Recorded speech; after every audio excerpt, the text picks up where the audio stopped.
La folie de SeaWorld se trouve dans tout manuel d'histoire américain. L'achat de l'Alaska par les États-Unis à la Russie était considéré comme une énorme erreur à l'époque, les États-Unis ayant payé 7,2 millions de dollars, soit l'équivalent de plus de 150 millions de dollars actuels, pour une zone vide de tout. Mais il a été découvert ensuite que l'Alaska regorge de ressources naturelles. Mais pourquoi les États-Unis ont-ils acheté l'Alaska à un prix aussi élevé sans connaître ses ressources? Les gens de l'époque pensaient-ils vraiment que c'était une énorme erreur? Examinons aujourd'hui la réelle raison de l'achat de l'Alaska par les États-Unis à la Russie. Il est difficile d'imaginer les États-Unis aujourd'hui sans l'Alaska comme ultime frontière, souvent mortelle. Avec une superficie de 665 384 miles carrés, soit 1 723 337 km², l'Alaska est de loin le plus grand État du pays, représentant 16% de toute la superficie terrestre du pays. Les trois autres plus grands États combinés, Texas, Californie, Montana, ont une superficie inférieure. 732 000 habitants en font également le troisième État le moins peuplé, seuls le Wyoming et le Vermont ayant moins d'habitants. Ce n'est pas seulement l'État le plus à l'ouest, il est aussi le plus à l'est, car l'archipel des Aléoutiennes s'étend si loin à l'ouest qu'il atteint l'hémisphère estimated. Vous pouvez même voir la Russie depuis votre jardin si le ciel est dégagé le long du détroit de Bering. Depuis sa colonisation par la Russie dans les années 1740, l'Alaska a attiré les aventuriers. De nombreuses personnes y ont fait fortune grâce à ses ressources en or, en fourrure et plus récemment, son pétrole. C'est aussi le foyer de cultures indigènes qui y vivent depuis des milliers d'années. 6 groupes indigènes ont su s'adapter à son paysage redoutable avec des raquettes, des traîneaux à chiens, des kayaks et des canoës, et ont pu prospérer dans des conditions difficiles. Aujourd'hui, 15% de la population de l'Alaska s'identifie comme indigène, un record dans le pays.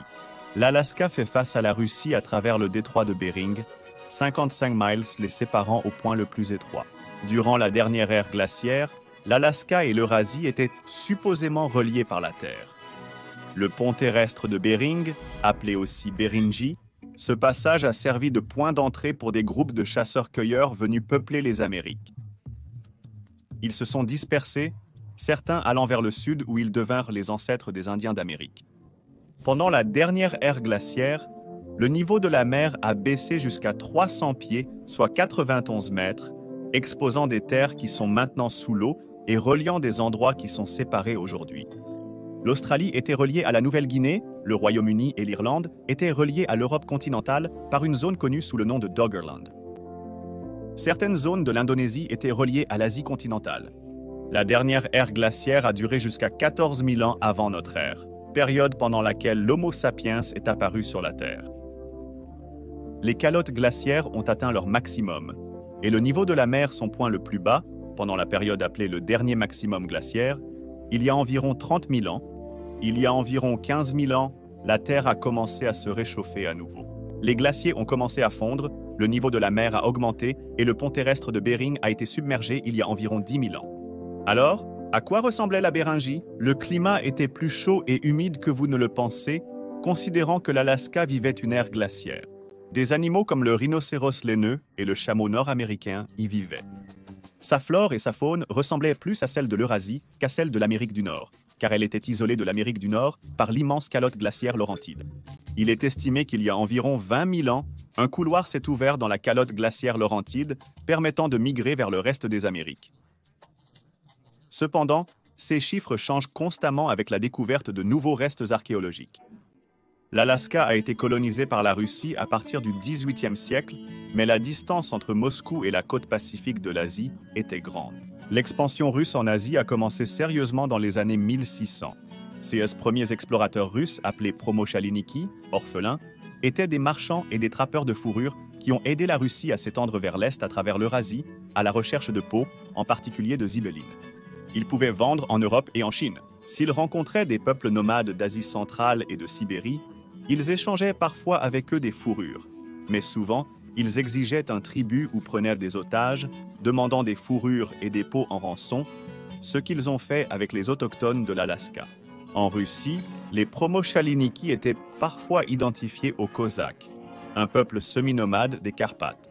Ces pionniers avaient une grande autonomie, mais devaient servir de militaires lorsqu'on faisait appel à eux. En effet, il y avait peu de surveillance dans un environnement aussi vaste et dangereux. Un dicton disait « Dieu est dans le ciel et le tsar est loin ». La marche russe à travers l'Eurasie était lente et ardue. Ils ont établi des ostrogues, postes de commerce, où leurs négoces s'effectuaient et où une taxe de 10% pouvait être prélevée. L'expansion s'est accélérée sous Pierre le Grand, qui voulait que la Russie soit au même niveau que les grandes puissances européennes de l'époque, atteignant finalement la Sibérie orientale vers 1690. Outre les avantages économiques d'un empire, la Russie voulait le prestige des colonies qu'avaient les grandes puissances de l'Europe occidentale. Et quel meilleur endroit pour chercher qu'à l'Est? Ayant étendu leur territoire à travers l'Eurasie, il était logique pour la Russie de tenter sa chance en Amérique, où d'autres puissances européennes avaient connu un tel succès. Un capitaine danois nommé Vitus Bering a exploré la côte de l'Alaska en 1728 pour le compte de la Russie. Mais ce n'est qu'en 1741 que Bering est revenu sur la terre ferme. Son navire, le Saint-Gabriel, a accosté au large de l'Alaska sur une petite île qui porte maintenant son nom.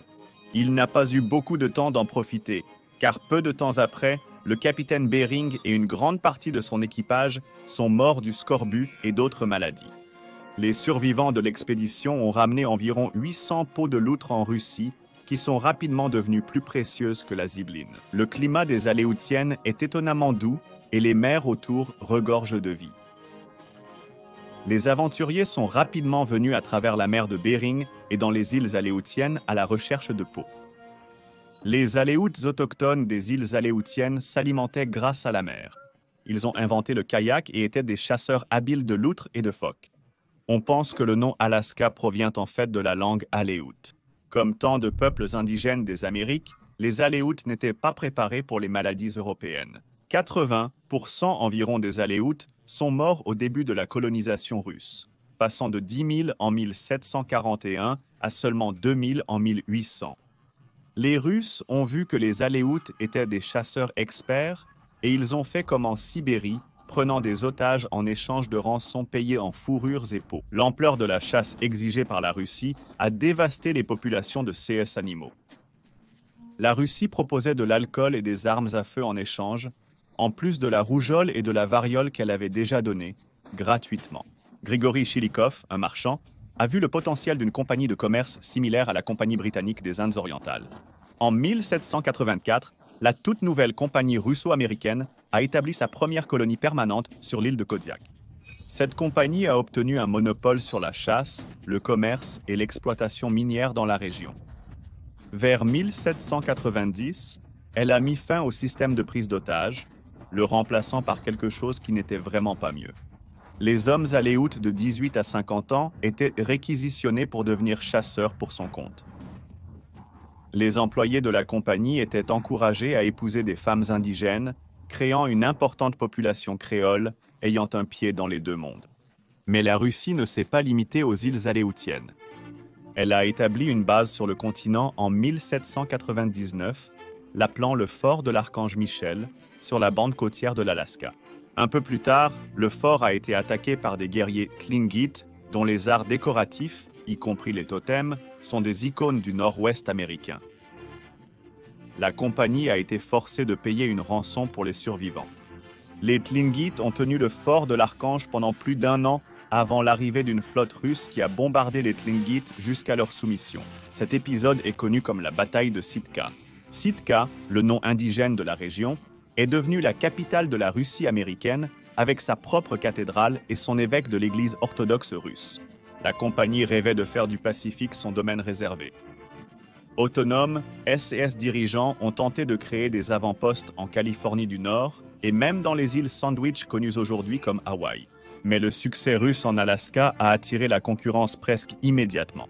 Les Espagnols ne voulaient voir aucun autre établissement sur la côte pacifique. Face à l'Alaska russe, les Espagnols ont commencé à s'étendre vers le nord, fondant des missions à San Diego en 1769, à Monterey en 1770 et à San Francisco en 1776. Les Espagnols ont aussi mené quelques expéditions en Alaska, établissant un port à Valdez qui deviendra célèbre bien plus tard en 1989, lorsqu'un supertanker du même nom a déversé plus de 10 millions de gallons de pétrole dans le détroit du Prince William en Alaska. Bien que la Russie ait revendiqué presque l'ensemble de l'État moderne de l'Alaska, elle s'est très peu infiltrée à l'intérieur. Quand l'Alaska fut vendu aux États-Unis, seuls 1000 Russes y vivaient, plus de 2000 personnes identifiées comme créoles. N'ayant jamais voyagé loin à l'intérieur des terres, les Russes ont eu peu d'interactions avec les Athabascans, peuple autochtone de l'Alaska, chasseurs d'orignaux et de caribous. Suivant les troupeaux à travers l'immense intérieur de l'Alaska, les Athabascans étaient les plus migrateurs des autochtones de l'Alaska, mais c'est un autre groupe avec lequel l'Alaska serait le plus fortement identifié. Initialement appelés Esquimaux, mais maintenant désignés comme Inuits, ils sont arrivés assez récemment en Alaska, s'installant dans la région il y a environ 1000 ans. Ils s'étendent désormais sur l'Arctique de la Sibérie, au Groenland et en Alaska. Ils sont divisés en Inupiaq dans le nord et Yupik dans le sud. Loin de Moscou, les Russes ne recevaient un navire de ravitaillement qu'une fois tous les 2 ou 3 ans. La colonie est rapidement devenue dépendante du commerce et d'autres colons européens, en particulier les États-Unis, qui entrevoyaient les richesses potentielles en naviguant au large des côtes de l'Alaska. Des marchands de Boston et de New York ont envoyé des expéditions en Alaska pour acquérir des fourrures de loutre qu'ils emmenaient ensuite à Gwangju, le grand comptoir commercial chinois de l'époque. Les marchands ont rapidement débuté un commerce triangulaire entre la Nouvelle-Angleterre, l'Alaska et la Chine. Les marchands de la Nouvelle-Angleterre s'intéressaient particulièrement à la chasse à la baleine, ramenant de la graisse et des fanons pour faire fonctionner les lampes et tisser les fanons en paniers et lignes de pêche. La chasse à la baleine est devenue plus efficace avec l'invention du fusil harpon dans les années 1860, bien que son utilisation ait été tempérée par l'utilisation du pétrole dans les lampes à huile à partir de 1859. Cette utilisation des marchands américains pour accéder au marché chinois était cruciale pour la compagnie, car les marchands russes étaient interdits dans les ports chinois qui ne voyaient pas la nécessité d'enrichir leurs grands voisins du Nord. Mais alors que les colons en Alaska dépendaient fortement des fournitures américaines, les responsables étaient préoccupés par le fait que les États-Unis fournissaient aux Autochtones des armes à feu et des munitions. Moscou demanda aux États-Unis d'interdire cette pratique, mais le gouvernement fédéral a refusé d'intervenir. En 1824, les États-Unis et la Russie ont réglé leurs différends avec un traité qui a placé la frontière sud de la Russie-Alaska à 54 degrés de latitude et a permis aux deux nations de commercer avec les Autochtones, l'alcool et les armes à feu étant acceptés. Les frontières sont restées mal définies pendant une grande partie du 19e siècle et même la frontière entre le Canada et la Nouvelle-Angleterre n'a été définie qu'en 1842. Mais l'équilibre des pouvoirs basculait rapidement en faveur des États-Unis. En 1844, les États-Unis ont signé leur premier traité commercial avec la Chine. Ils feront de même avec le Japon en 1858, mais plus que tout, c'était la guerre américano-mexicaine et les gains territoriaux qui en résultaient, qui démontraient la soif d'expansion de l'Amérique, la doctrine Monroe prévoyant de ne laisser aucune puissance européenne continuer à opérer en Amérique du Nord. Mais quelle que soit la rivalité qui a pu exister entre la Russie et les États-Unis, elle était bien pâle en comparaison de leur méfiance mutuelle envers la Royaume-Uni. Le tsar Nicolas Ier l'a souligné dans une déclaration au ministre américain à Saint-Pétersbourg, déclarant « Non seulement nos intérêts sont similaires, mais nos ennemis sont les mêmes ». 1853 a vu le début de la guerre de Crimée, durant laquelle le Royaume-Uni et la France se sont alliés pour défendre l'Empire ottoman après une invasion russe. Ce fut une défaite décisive pour la Russie et qui a démontré que le pays était toujours à la traîne des grandes puissances qu'elle essayait d'imiter. Les soldats russes eux-mêmes étaient particulièrement faibles, beaucoup d'entre eux étant des serfs mal nourris en mauvaises conditions physiques. Au cours de la guerre de Crimée, le tsar Alexandre II monta sur le trône russe en 1855. Il sera une figure transformatrice dans l'histoire du pays, connu pour ses réformes libérales étendues. Parmi ses réalisations les plus significatives figure l'émancipation des serfs en Russie, qui a aboli le système oppressif du servage en 1861. Suite à sa défaite dans la guerre de Crimée qui s'est conclue en 1856, la Russie a été contrainte de rediriger son attention vers l'Europe. Ses précédentes entreprises en Amérique du Nord n'avaient apporté que des avantages économiques minimes, avec des rendements décroissants sur les investissements dans la région. Un exemple frappant de ce déclin a été la diminution précipitée de la population de loutres de mer. On estime qu'au début du 19e siècle, environ 300 000 loutres de mer vivaient dans les eaux côtières du Pacifique Nord.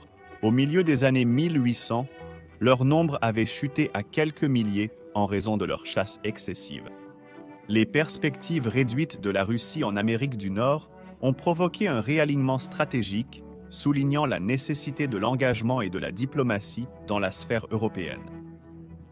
Alexandre II s'appuyait fortement sur ses conseillers, en particulier son frère, le grand-duc Constantin. Par voie de presse, Constantin a critiqué la compagnie russo-américaine comme économiquement instable et a établi des comparaisons entre les autochtones de l'Alaska et les serfs russes en difficulté.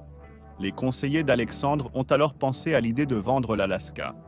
Face à la possibilité de perdre l'Alaska sans aucune compensation, l'idée de le vendre est devenue de plus en plus attrayante. Malgré la récente découverte de modestes gisements d'or en Alaska, les autorités russes n'ont pas été convaincues de maintenir leur emprise sur la région. Ils étaient conscients de la ferveur suscitée par la ruée vers l'or en Californie dans les années 1840 et 1850, qui avait vu l'arrivée de plus de 300 000 chercheurs d'or du monde entier et craignaient qu'un afflux similaire en Alaska puisse finalement conduire à la perte de leur territoire sans aucun gain financier. Le choix était facile, vendre l'Alaska ou le perdre. Mais qui devrait être l'acheteur?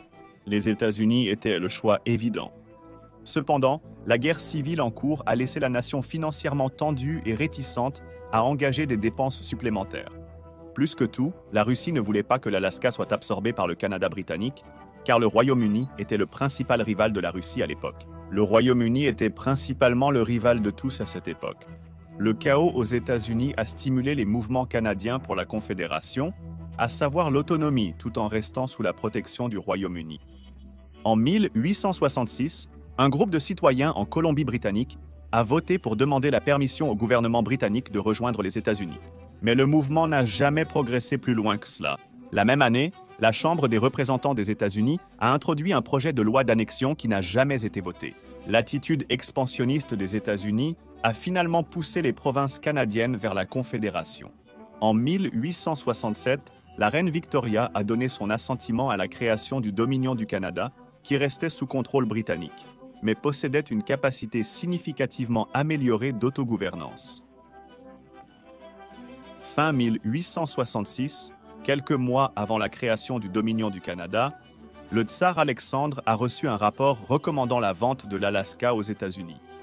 Alexandre a donné l'ordre à son ministre, Edward Stockel, d'évaluer l'intérêt des États-Unis pour l'achat. Stockel, qui avait été le représentant de la Russie aux États-Unis depuis 1854, était bien connu à Washington, D.C., et avait été un défenseur précoce de la vente de l'Alaska aux États-Unis. Au moment de négocier, Stockel a eu un partenaire plus qu'enthousiaste en la personne du secrétaire d'État américain, William Seward. Seward, ancien gouverneur de New York, était un abolitionniste éminent et un partisan de l'expansion territoriale des États-Unis. Seward était un politicien du 19e siècle, habitué à de longs discours improvisés et tout aussi à l'aise en campagne que dans les arrière-salles enfumées. Il ne voyait aucune contradiction entre son soutien à l'émancipation et son désir que les États-Unis s'étendent à travers le continent jusqu'au territoire indien. L'annexion du Canada semblait toujours être dans l'esprit de Seward, disant en 1853 que le Canada, bien qu'étant une province du Royaume-Uni, est déjà à moitié annexé par les États-Unis. En 1860, Seward cherchait l'investiture républicaine pour la présidence. Et ce faisant, il a fait des références spécifiques à l'Alaska, disant « Je vois les Russes, et je peux dire « Continuez et construisez vos avant-postes tout le long de la côte, jusqu'à l'océan Arctique. Ils deviendront les avant-postes de mon propre pays. » Après avoir perdu l'investiture, Seward a rejoint le cabinet d'Abraham Lincoln, qui serait plus tard appelé l'équipe des rivaux pour les points de vue fortement divergents de ses membres. Pendant la guerre civile, il a averti l'envoyé britannique contre la reconnaissance de la Confédération, menaçant de déclarer une guerre au Royaume-Uni qui conduirait à une invasion du Canada. Après l'assassinat de Lincoln, Seward est resté secrétaire d'État sous la présidence d'Andrew Johnson, un arrangement inconfortable pour tous les membres du cabinet de Lincoln.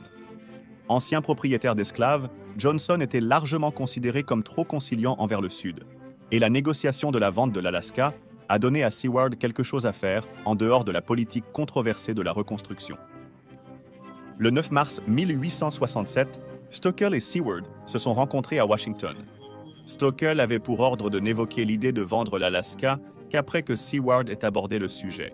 Les deux hommes ont évoqué les droits de pêche jusqu'à ce que Seward aborde le sujet de l'achat de l'Alaska par les États-Unis, moment auquel Stockel a révélé que le tsar l'avait autorisé à négocier une telle vente. Le lendemain, avec l'approbation du président Johnson, les négociations ont commencé.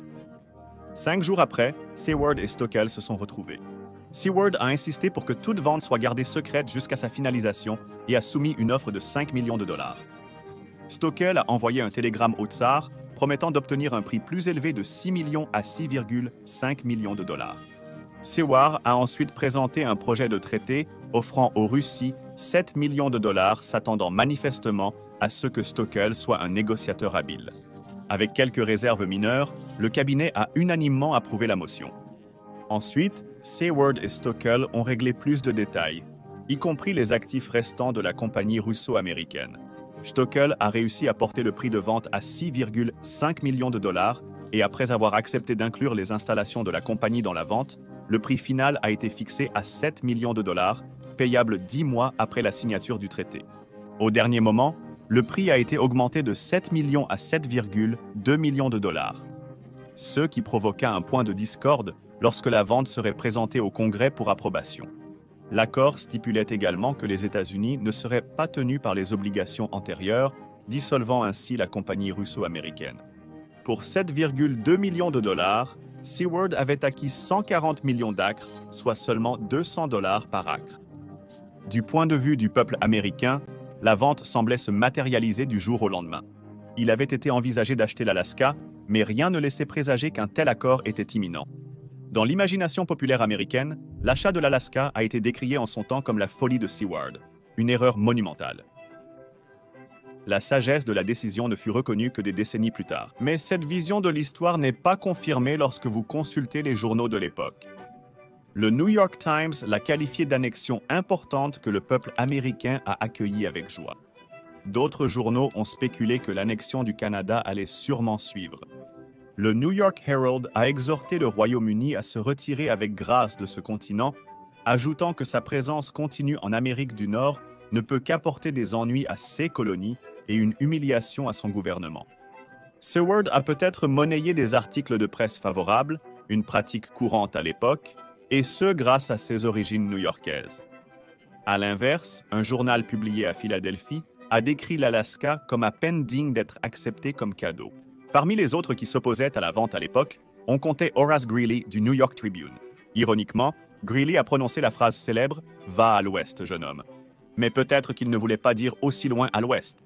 Il a apparemment considéré l'achat de l'Alaska comme irresponsable compte tenu des difficultés financières des États-Unis pendant les années d'après-guerre.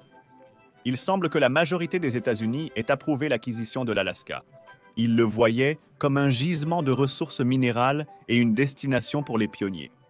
Les États-Unis ont accueilli l'acquisition de l'Alaska comme une étape cruciale vers l'annexion du Canada. Après tout, on leur avait dit que c'était leur destin, et leur destin était manifeste. Un érudit a écrit que l'idée de l'achat de l'Alaska accueillie comme une folie est l'un des mythes historiques les plus forts de l'histoire américaine. Il persiste malgré des preuves concluantes du contraire et les efforts des meilleurs historiens pour le dissiper. Pourtant, le mythe de la folie de Seward a pris racine parce qu'il renforçait l'image de l'Alaska comme un territoire de renégats, d'inadaptés et de pionniers qui ne le voulaient que pour ses richesses pouvant être obtenues rapidement. Alors que le peuple américain a accueilli avec enthousiasme la nouvelle de l'achat, le Congrès était moins enthousiaste, irrité de ne pas avoir été consulté. Le Congrès ne pouvait pas s'opposer à ce que le secrétaire d'État conclue des accords avec des pays étrangers. C'était son travail, après tout, mais ce à quoi il pouvait s'opposer, c'était l'attribution des fonds qu'ils étaient censés contrôler. Bien que le prix de 7,2 millions de dollars était relativement modeste, la colonie, séparée du reste du pays par le Canada, avait le potentiel de devenir financièrement lourde à administrer. Toutefois, revenir sur l'accord nuirait gravement à la crédibilité du pays. De plus, on avait dit au peuple américain que l'Alaska était désormais à eux, et le Congrès était réticent à le priver de sa nouvelle frontière. La Russie regardait nerveusement alors que le Congrès débattait du projet de loi de financement. Si le projet de loi échouait, le tsar envisageait de donner le territoire aux États-Unis, mais il s'inquiétait du terrible précédent que cela créerait. Stockel a dissuadé Johnson et Seward d'intervenir, sentant que ces deux hommes étaient si impopulaires au Congrès qu'ils ne pourraient que faire plus de mal que de bien. Stockel se plaignait de la difficulté d'accomplir quoi que ce soit aux États-Unis par rapport aux monarchies d'Europe, disant qu'aux États-Unis, il est nécessaire de consulter des centaines d'individus. Presque dès l'annonce de la vente, les États-Unis ont commencé à affluer sur le nouveau territoire. Les colons ont revendiqué des droits, croyant qu'ils deviendraient légitimes lorsque le transfert du territoire sous contrôle américain serait formalisé. La Russie a approuvé l'installation immédiate par les États-Unis de postes de douane pour taxer les importations d'autres pays. Certains Russes sont restés en Alaska après le transfert, mais presque tous sont rapidement revenus en Russie, perturbés par l'anarchie qui accompagnait l'occupation américaine. Le transfert officiel du pouvoir a eu lieu le 18 octobre 1867, peu après 15 heures, lors d'une cérémonie à laquelle ont assisté environ 300 personnes. Il n'y a eu aucun discours, seulement une salve de salut d'armes à feu échangée par les soldats russes et américains. Lors de l'abaissement du drapeau russe, il s'est emmêlé dans les cordes et, à l'horreur de beaucoup, un soldat américain a utilisé sa baïonnette pour l'arracher de force. Après l'échange des drapeaux, le commissaire russe a simplement dit « Par autorité de Sa Majesté l'Empereur de Russie, je transfère aux États-Unis le territoire de l'Alaska. » Avec l'Alaska formellement entre les mains américaines, le Congrès ne pouvait guère que débattre de la sagesse de l'achat. Refuser l'appropriation causerait d'énormes problèmes logistiques et nuirait à la capacité des États-Unis à agir sur la scène mondiale. Certains récalcitrants se demandaient comment les États-Unis pouvaient justifier de dépenser autant d'argent pour un territoire inexploré, alors qu'ils avaient du mal à verser des prestations aux vétérans de la guerre civile et à leurs familles. En juillet 1868, la Chambre des représentants a autorisé le paiement pour l'Alaska à 113 voix contre 43. En août, les États-Unis ont transféré l'argent à la Russie via Londres. Le paiement était techniquement en retard de 3 mois, mais personne ne semblait s'en soucier. C'est-à-dire jusqu'en 1869, lorsque les principaux architectes de l'accord, Seward et Stockel, étaient tous deux hors fonction. Le nouveau ministre russe, Konstantin Katakasi, a envoyé une facture pour les 3 mois d'intérêts accumulés à Hamilton Fish, le nouveau secrétaire d'État, pour un total de 155 200 $. Il ne semble pas que Katakasi ait reçu l'instruction de demander ce paiement tardif. La demande a été ignorée et elle a contribué à la réputation du nouveau ministre russe en tant que profiteur. Après que le Congrès a approuvé la vente, des accusations de malversation ont surgi. Le banquier George Riggs a témoigné que Stockel lui avait dit de virer un peu plus de 7 millions de dollars à Londres, laissant 165 000 $ aux États-Unis. Le solde semble avoir été distribué à divers journalistes qui avaient écrit des articles soutenant la transaction. Seward s'était aussi apparemment vanté d'avoir soudoyé différentes personnes pour aider à la réalisation de l'affaire. Cependant, soudoyer des journalistes était une pratique suffisamment courante pour qu'il y ait peu de répercussions. L'Alaska, désormais officiellement américain, est sous le contrôle de la marine, dirigée par le major général Henry Halleck. Halleck plaça à sa tête un certain Jefferson C. Davis, sans lien avec le président de la Confédération, mais également tristement célèbre. En 1862, Davis a tué le major général William Nelson, sans rapport avec la star de la country, suite à une insulte présumée. Davis, désormais chargé de l'Alaska, avait pour instruction de se méfier particulièrement des indigènes Tlingits. Décrit comme belliqueux et traître, Halleck recommanda que Davis ait des canons chargés de mitraille toujours pointés sur leur village, prêts à les détruire à la moindre alerte. Pendant 6 mois, Davis et sa famille ont partagé la maison du gouverneur avec le prince Maskitov, le directeur sortant de la compagnie russo-américaine. Si Maskitov a partagé des conseils pour maintenir une relation pacifique avec les Autochtones, Davis ne les a pas écoutés. Le mandat de Davis a été marqué par des confrontations sanglantes, l'enlèvement de chefs tribaux et leur prise en otage, ainsi que par des massacres massifs. Les Autochtones ont dénoncé la vente de l'Alaska comme illégitime, mais sans tribunaux pour leur accorder le droit de porter plainte, les Autochtones avaient peu de recours pour exprimer leur mécontentement. En juillet 1869, William Seward a visité pour la première fois le territoire et a œuvré pour son incorporation. Il fut choqué par l'état des Autochtones, notant avec regret qu'un peuple si vigoureux et énergique, si docile et doux, ne peut ni être préservé en tant que communauté sociale distincte, ni être incorporé dans la société. L'Alaska a attiré une population itinérante d'aventuriers enclins aux vices, y compris la boisson, le jeu et la violence. La population majoritairement masculine a attiré des prostituées, dont les cabanes devinrent partie intégrante du développement des villes. Dans le même temps, un mouvement pour la sobriété naissait. Mais comme la prohibition au XXe siècle, la prohibition en Alaska n'a fait que donner naissance à la contrebande et à un alcool frelaté dangereux appelé hooch. En 1880, le premier recensement de l'Alaska a été entrepris, un objectif ambitieux compte tenu de sa taille et de son climat hostile. Le recensement a calculé une population de 33 000 personnes, dont seulement 430 n'étaient pas indigènes. À cette même époque, la première de nombreuses découvertes de gisements d'or a été réalisée par des prospecteurs franco-canadiens, dont l'un s'appelait Joe Juneau. Dans un schéma qui se répéterait, la ville de Juneau s'est rapidement développée alors que les chercheurs d'or affluaient dans la région. Nome a suivi en 1889 et Fairbanks en 1902. La population de l'Alaska a doublé de 1890 à 1900, passant d'environ 30 000 à plus de 60 000 personnes. En 1896, de riches gisements d'or ont été découverts dans Rabbit Creek, un affluent de la rivière Klondike dans le Yukon canadien. Finalement, plus de 300 millions de dollars d'or seront extraits du Klondike. En 1912, l'Alaska est devenu un territoire autonome avec sa propre législature. Les femmes y ont obtenu le droit de vote 8 ans avant l'adoption du 19e amendement. Anchorage a été fondé en 1915 en bénéficiant de conditions favorables. Soutenu par l'argent fédéral et une interdiction des jeux d'argent, des saloons et de la prostitution. L'Alaska a été un lieu de mobilisation clé pour les troupes de la Seconde Guerre mondiale avant leur déploiement dans le Pacifique. Ce n'est qu'en 1959 que l'Alaska est devenu le 49e État du pays, suite à l'Arizona 47 ans plus tôt. L'Alaska est devenu un lieu géopolitique important pendant la guerre froide, en raison de sa proximité avec la Russie, avec des bases militaires à Anchorage et Fairbanks. En 1971, Richard Nixon a cédé 44 millions d'acres de terre fédérale aux Autochtones. Aujourd'hui, plus de la moitié de l'Alaska reste une propriété fédérale. La vente a également hanté l'imagination russe. Pendant l'ère soviétique, certains enseignants ont expliqué que l'Alaska était un exemple de l'orgueil démesuré de la monarchie, qui allait au-delà de sa capacité à gouverner. D'autres ont enseigné qu'il n'y avait pas eu de vente du tout, que selon une subtilité du traité, l'Alaska avait simplement été loué aux États-Unis pour 100 ans, comme la location de Hong Kong par le Royaume-Uni pour un siècle. Avec la détérioration des relations Russie-États-Unis dans les années 2010, certains politiciens russes ont fait de l'Alaska un point de discorde, cherchant des erreurs dans le traité original qui annulerait la vente, ou menaçant de saisir l'Alaska en représailles aux sanctions imposées par les États-Unis, bien que même le Moscow Times ait qualifié ces arguments de fantaisistes. La découverte de pétrole a transformé l'Alaska, tout comme la découverte de l'or l'avait fait auparavant.